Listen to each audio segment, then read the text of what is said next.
Bismillahirrahmanirrahim. Assalamualaikum warahmatullahi wabarakatuh. Kawan sekalian, selamat berjumpa dengan kami di sebuah acara yang digagas oleh Muslim Analyst Community, yaitu Bincang Politik. Di edisi yang pertama kali ini, kita akan membincangkan sebuah momen yang bertepatan dengan hari ini, yaitu momen reformasi, yaitu di tanggal 21 Mei 2014. Momen reformasi merupakan sebuah momen yang bagi sebagian orang merupakan momen yang penuh dengan harapan menuju ke arah perubahan. Nah, untuk memperbincangkan lebih jauh lagi, kita akan berbincang dengan salah seorang yang juga merupakan aktivis di Muslim Analyst Community, yaitu Kang Ipang Fatin. Ya. Sehat kan? Alhamdulillah. Ya, kayak Bang, di hari ini kan hari 16 tahun ya pasca reformasi bergulir. Nah, di momen ini bisa diceritakan mungkin bagi sebagian orang yang mereka tidak mengikuti sejarah reformasi itu, bagaimana sebetulnya reformasi itu bergulir? Iya, berbicara tentang reformasi, prolog dari reformasi ini ditandai dari gejolak politik yang melanda Indonesia di awal tahun 90-an, kemudian bereskalasi di tahun 98, muncul gerakan perlawanan mahasiswa yang dipicu oleh krisis ekonomi yang melanda Indonesia, ditandai dengan jatuhnya mata uang rupiah terhadap dolar, terhitung pada tanggal 8 Juli 97.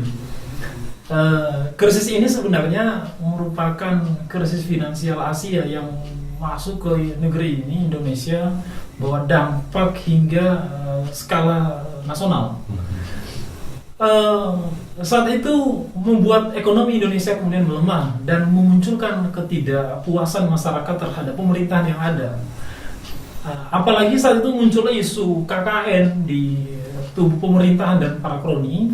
Ini membuat masyarakat dan mahasiswa melihat bahwa pemerintahan ini menjadi sesuatu yang harus mereka jatuhkan karena bertanggung jawab atas carut-marutnya kondisi politik dan ekonomi yang ada.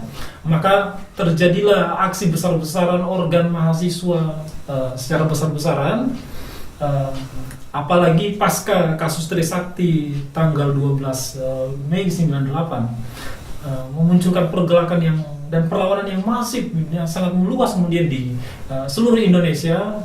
Mahasiswa dan masyarakat kemudian satu suara berkata tidak kepada Soeharto. Ini masanya Soeharto harus mengakhiri rezimnya setelah berkuasa 30 tahun lebih.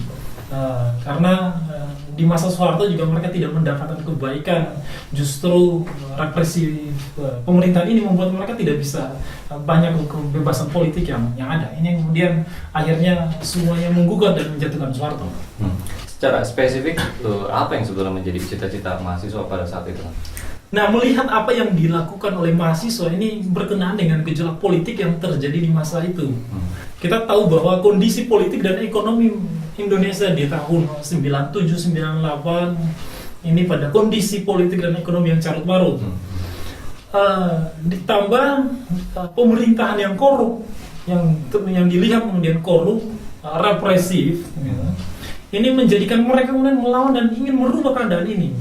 Maka tentu mereka menginginkan kondisi ekonomi dan politik ini kembali baik, tidak carut marut dengan apa yang ada. Ditambah mereka tidak menginginkan ada KKN di tubuh pemerintahan. Di masa itu juga pemerintahan sangat represif. Kita tahu bahwa pemerintah saat itu memainkan politik dui fungsi ABRI, makanya menjadi salah satu seruan juga untuk menghapuskan dui fungsi ABRI. Mereka menginginkan kebebasan politik sebesar-besarnya bagi masyarakat. Ya, dengan melihat cita-cita yang sudah digariskan itu, apakah memang sudah sudah tercapai atau belum? Gerakan 98 memang kalau mau jujur mereka mampu menumbangkan pemerintahan korup dan represif orde baru di masa itu. Tapi kalau kita melihat perubahan yang terjadi justru hari ini tidak signifikan. Jadi perubahannya tidak signifikan, yang terjadi malah hari ini makin buruk. Terkesannya makin buruk. Kita melihat KKN hari ini merajalela di semua level, dilakukan secara terang-terangan. Kita lihat juga dari sisi ekonomi, yang ekonomi kita hari ini kemudian makin liberal, makin memiskinkan, sumber daya alam negeri ini banyak sekali kemudian dikuasai oleh asing. Sistem pendidikan yang ada juga tidak melahirkan generasi-generasi yang terdidik, justru melahirkan generasi-generasi peserta didik yang stres, bunuh diri, dan amburadul gitu. Ditambah juga sistem hukum yang masih berat sebelah, ketidakadilan masih banyak terjadi, birokrasi yang carut marut, dan sebagainya. Masih banyak lagi masalah keamanan, disintegrasi. Artinya kita melihat kondisi hari ini bukannya mengharap pada perubahan yang lebih baik, justru perubahan itu makin buruk. Maka saya bisa katakan bahwa cita-cita reformasi gagal. Okay. Jadi apa yang dilakukan oleh gerakan pada saat itu mencita-citakan reformasi menjadi jalan baru, pintu babak negeri ini memasuki satu masa yang lebih baik, justru hari ini kegagalan yang kita saksikan. Ya, kalau boleh dibilang ketika momen reformasi itu merupakan momen yang dikomandoi oleh mahasiswa. Nah, artinya kita ketika bicara reformasi kita juga harus membicarakan juga mahasiswa dan gerakan. Iya. Kegagalan yang terjadi pada saat itu artinya juga merupakan kegagalan dari gerakan mahasiswa. Nah, kegagalan itu sebetulnya apa yang menjadi penyebabnya? Memang tadi sudah saya katakan bahwa gerakan 98, mahasiswa 98 itu mampu menumbangkan pemerintahan yang korup dan represif. Semangat perlawanan yang mereka bangun adalah semangat heroik untuk menjatuhkan rezim ini, karena mereka menganggap bahwa rezim inilah yang bertanggung jawab atas ceknya politik dan ekonomi Indonesia. Apalagi mencuat isu KKN di tubuh pemerintah dan para kroni, ini menjadi satu pukulan tembak untuk menjatuhkan rezim ini. Sayangnya memang apa yang dilakukan, semangat perlawanan ini tidak dibarengi dengan persiapan yang matang. Gerakan yang ada tidak menjadi satu gerakan yang ideologis. Mereka tidak mempersiapkan roadmap perjuangan yang menjaga kemudian asap perjuangan mereka. Tidak disiapkan grand design pasca tumbangnya Soeharto, membangun Indonesia bangkit ke depan, ini tidak dipersiapkan.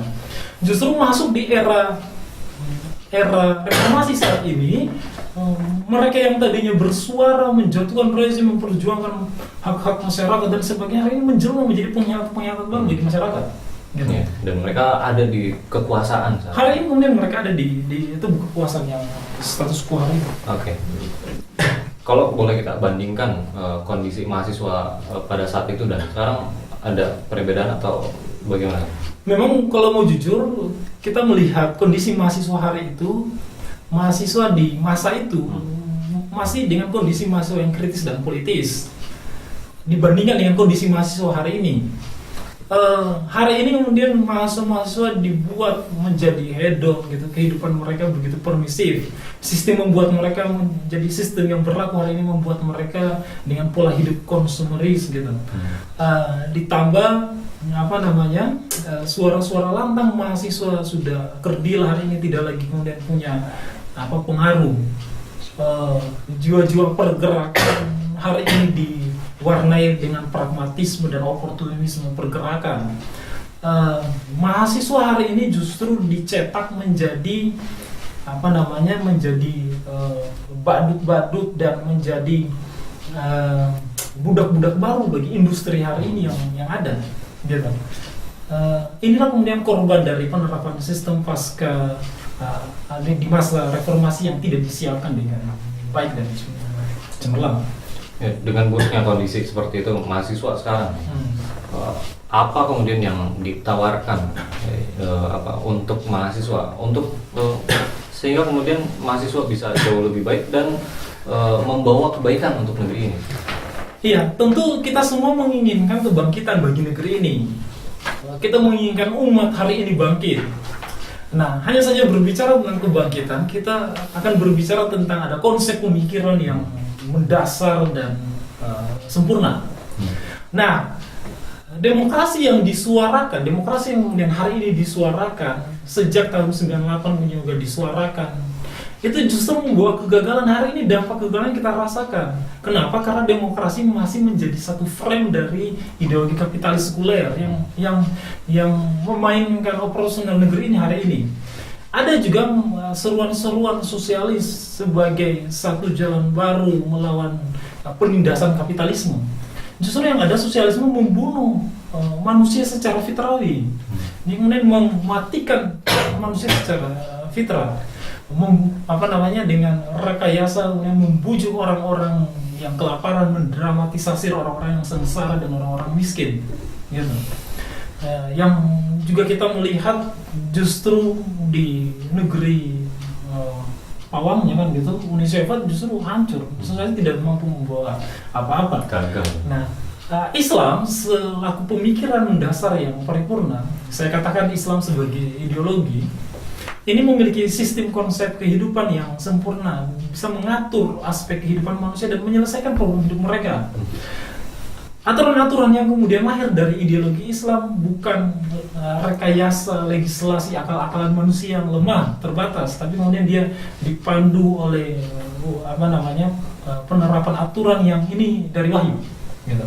Jadi inilah kemudian yang harusnya dijadikan solusi yang diusung oleh mahasiswa hari ini. Oke. Artinya Islam menjadi satu-satunya solusi yang ditawarkan pada mahasiswa. Menginginkan kebangkitan harus dengan Islam. Oke. Artinya kalau bicara tentang Islam sebagai sebuah solusi, bagaimana khususnya mahasiswa mungkin Kang yang sedang menyaksikan itu ketika dia mengemban Islam sebagai solusi, bagaimana mereka harus menjadikannya itu sebagai solusi itu bagaimana? Oke, mahasiswa selaku kelompok massa yang memiliki daya kritis dan daya politis yang kuat, ini mempunyai strategisitas posisi yang sangat luar biasa. Artinya mereka bisa menjadi kelompok yang memacu dan mendorong terjadinya perubahan untuk menuju negeri ini bangkit ke depan. Apalagi mahasiswa Muslim. Ideologi Islam memiliki kekuatan untuk membawa kepada arah kebangkitan. Ideologi Islam memiliki potensi untuk membangkitkan negeri ini dan membangkitkan gerakan mahasiswa. Gitu.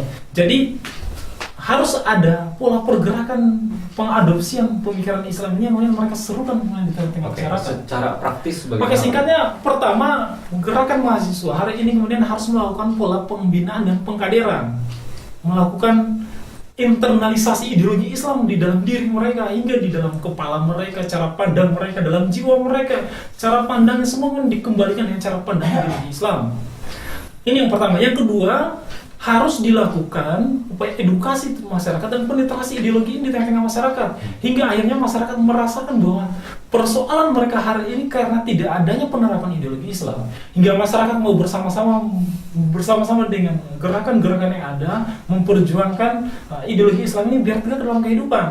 Harus juga kemudian kita menggiring antara gerakan mahasiswa ini dengan masyarakat untuk membangun satu kekuatan, menyiapkan satu kekuatan yang mendorong dipanggilnya orang-orang kuat dari kalangan militer, dari kalangan mana saja yang memiliki pengaruh untuk memberikan pertolongan bagi perjuangan penerapan ideologi Islam ini, hingga masuk kepada tahap selanjutnya bagaimana implementasi ideologi ini bisa kita lakukan dengan penerapan ideologi Islam secara sempurna di dalam sistem kehidupan.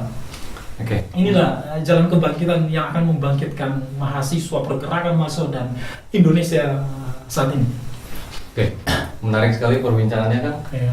Tapi kita batasi untuk bincang politik kali ini dan insya Allah nanti kita akan lanjutkan di bincang-bincang politik yang selanjutnya. Baik, demikian kawan sekalian, kita cukupkan sampai di sini. Semoga bisa memetik sesuatu. Karena di momen, khususnya di momen kali ini, di 21 Mei adalah 16 tahun pasca bergulirnya reformasi.